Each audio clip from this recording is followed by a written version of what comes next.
ভাই সাহেব, আমরা এখন ফুচকা খাইতে বেরোইছি, বুঝছেন। ঢাকার একদম ফ্রি, কোনো মানুষজন নাই, ঠিক আছে, একদম নিরিবিলি। আজীবন এরকম থাকলে আমরা অনেক খুশি। এখানে একটা ফুচকার দোকান ছিল, কিন্তু ফুচকার দোকানটা গেল কোথায়?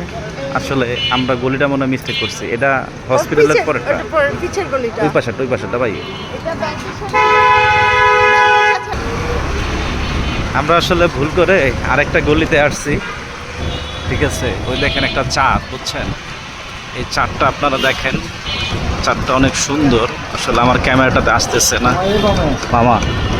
এইটার পরের গলিটাতে যাই না, এই গলিটাই তো মনে হয়, ঠিক আছে। ঢাকা শহরটা আসলে এরকম যদি সবসময় থাকে তাহলে খুবই ভালো। সেটা দেখেন একদম নিরিবিলি, গ্রামের পরিবেশ, মানুষজন নাই, ঠিক আছে। ফুচকা, আমরা এখন ফুচকা খাবো। আমরা এখন অবশেষে ফুচকার দোকান পাইয়া গেছি, বুঝছেন। এলো ফুচকার দোকান।